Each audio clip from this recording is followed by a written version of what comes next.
Hey students, Miss Weaver here. I'm going to walk you through some just very basics for how to use a digital single lens reflex camera, in other words, a DSLR camera. First thing, some of you are my online students taking this class from home. One of the things I requested from you was your camera make and model. That way I know what kind of camera you're working with, because while most DSLRs are really similar, they might have different features, and we also need to make sure you are using a DSLR camera. So usually where you can find the make and model of your camera is right on the front. So the make means what brand you're using. For in class, we're going to be using Canon cameras. The models that we use are EOS Rebel T5s. My in-class students will probably be using the T6 cameras. Once I am able to check out cameras, students will probably be using the T5i or the T5 cameras. So that's what I mean when I ask for the camera make and model. Very basic information for this first tutorial that I'm going to give you guys. For one, with a DSLR camera, we have what's called a mode dial. This is essentially changing the settings on your camera based off of your lighting settings. So, a reminder, especially to my online students who may not have heard my presentation that I gave in class, taking a picture is essentially capturing light. Light is always going to be different based off of different scenarios. So for example, here in the classroom I have what's called artificial lighting, whereas when you're outside you have natural light that's emitted by the sun. So these settings that are on the mode dial are based off of a lot of different lighting scenarios. First, let's see if I can adjust this here.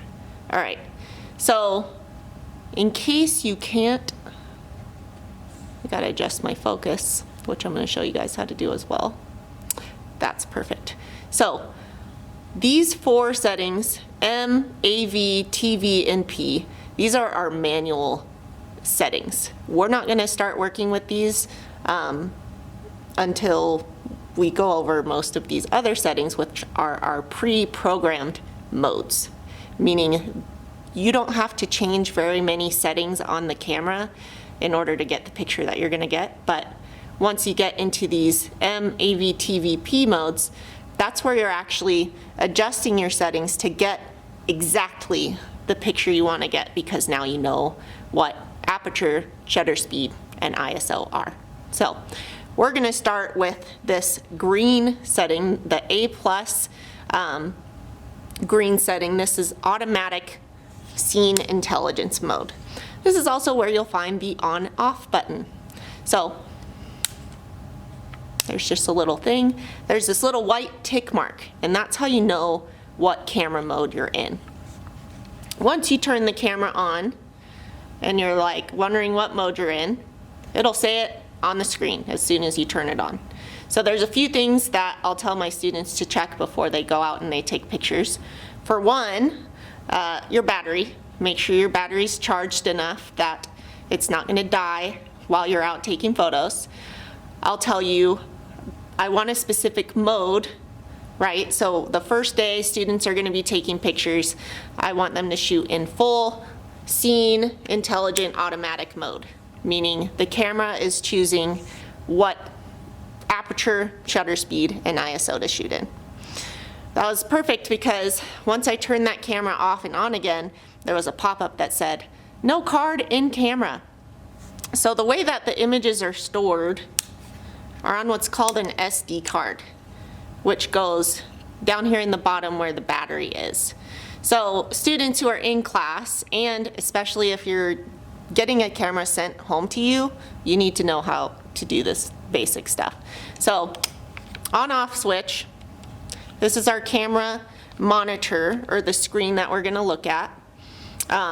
These are some of our basic settings. I'm not going to go each and every one of these, but this acts as arrow keys. So once you turn on your camera, and if you, for example, look at the menu and you're looking through some of the different settings on the camera, the 4 buttons here act as arrow keys, and then the middle button is almost like an OK button.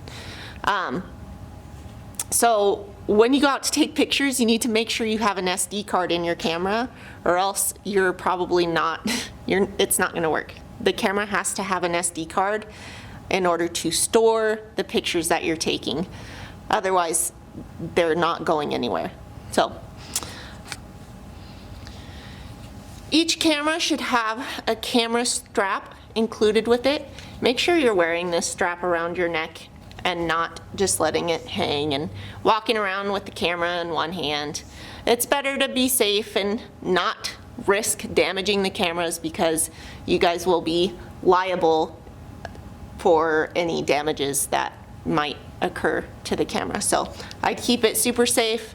Put the strap around your neck, but also hold it with one hand at least while you're walking around with the camera. All right, I went and I got an SD card.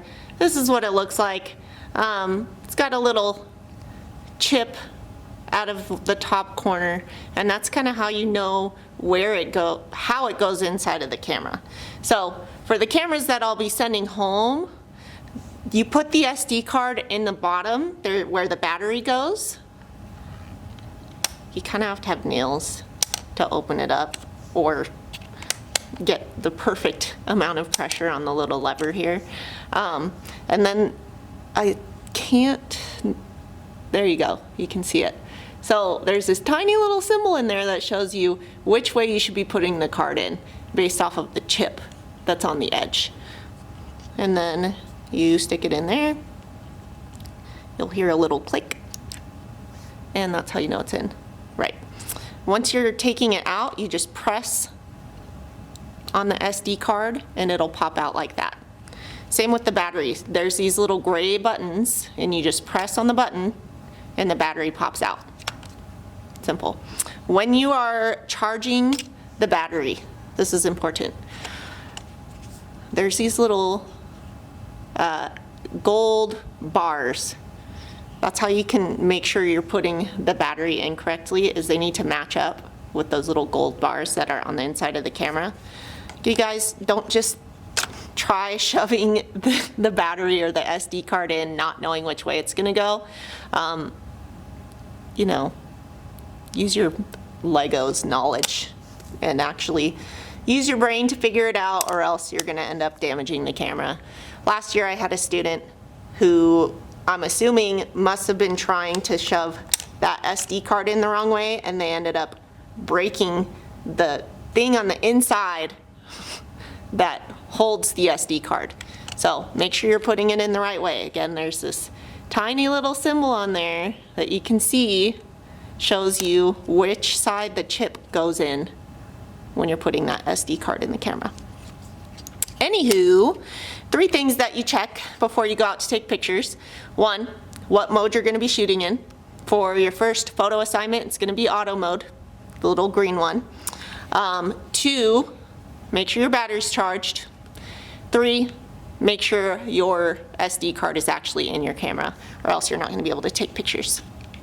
Okay, so some more basics. We've got, sorry, it's kind of hard to video over here. Whatever. We've got our mode dial, I went over, on-off button. The button that you press to take a picture is called the shutter button. Don't worry about this just yet. I will go over this soon enough. This is the flash button. You don't need to worry about that in auto mode, because when you're in auto mode, the camera decides whether or not the flash is going to go off. And when it does, it'll probably pop up like that. That's totally normal. Once you take a picture, let's take a picture of the desks over there. I'm sitting on the floor in the classroom, just so you guys know. Take a picture, it'll show up on your screen for a second. Once you're done using the camera, you just push that back down lightly. Again, if you're using excessive force on the cameras, you're probably not doing it correctly. So, okay, shutter button. That's what you press to take the picture. Sorry, left-handed people, these cameras are for right-handed people because the grip, the camera grip right here is designed perfectly for your pointer finger to fall directly on that shutter button. Okay, so our lens, right? So this is the camera body. This is the lens of the camera. The lens actually detaches from the camera body. If you're taking pictures at home, you do not need to detach the camera lens from the camera body because I'll only be sending one lens home. Hoping that I actually get to send cameras home because I do not have enough for the amount of online students that I have, but yeah. Anyway, so taking a picture. On the lens, you've got two little dials, or I guess twisting mechanisms. This one, notice how the lens is moving? This is zooming in and out. This is your focus dial. Right now, there's this little switch here that says AF or MF. AF stands for autofocus. MF stands for manual focus. When you're in autofocus, you don't even have to touch this. In fact, I just tried to move it very lightly and it's not moving because I'm in autofocus. If you're in manual focus, you use this to focus on your subject. Two more things before we actually take our picture. This piece is called the Viewfinder. You look through here. Let's see if we can actually see anything. Probably not because the focus is not going to be right. Oh, cool. Look at that. We can take a picture of my hand. All right, when you look through the viewfinder, you're seeing what you're taking a picture of. The other way that you can use the camera is using what's called live mode, which is this button right here. When you switch to live mode, you see on the screen what you're going to be taking a picture of. I don't honestly use live mode very often because I feel like I get a better focus when I'm actually looking through the viewfinder. So, as you are taking your picture, you look through the viewfinder, hold your hand underneath the lens, zoom in or out. If you're going to be in manual focus, you adjust your focus at the very tip of the lens. This is like the one problem I have. Everybody on the first day is like, I'm pressing the button, but it's not taking the picture. When you press on the button to take the photo, you might even hear it in the video. The camera is in autofocus, meaning it's choosing that focus for you. And it might make this little gear turning sound like it's focusing on your subject. You have to hold the button down, press a little harder, and it'll take the picture when it's ready. Yep, see, I'm sitting here on the floor in the classroom. Once it's taken the picture, it'll show up on the view screen for a few moments. Most of the cameras are set to review that photo for maybe 3 seconds and then it goes away. But once it goes away, this button here, let's see if I can adjust my focus. It's really hard to adjust your focus when you're holding something else. Yeah. On the camera. I'm working with 2 cameras right now. All right, anyway, there we go, that's good. This button right here is your playback button. That's what you can use to look at the pictures that you've taken. And again, you use these arrow keys to review the different photos. Now, people tend to take ridiculous amounts of photos at the same time. My challenge to y'all is don't just take 15 of the same exact photo, meaning here's this chair.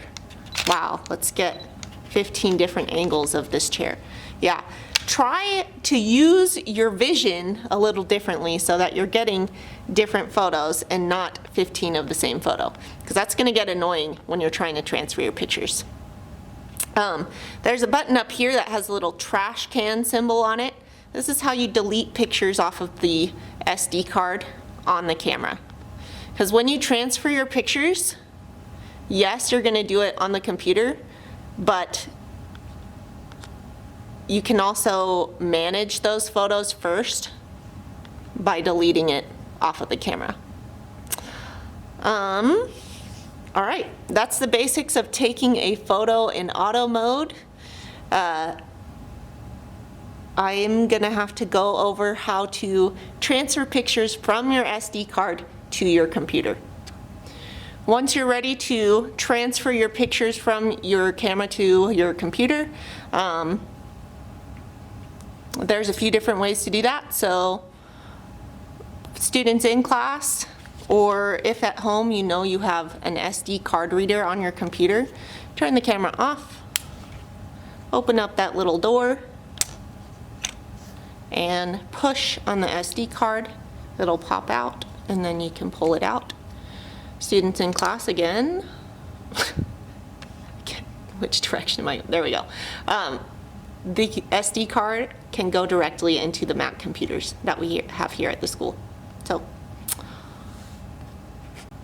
see you guys soon.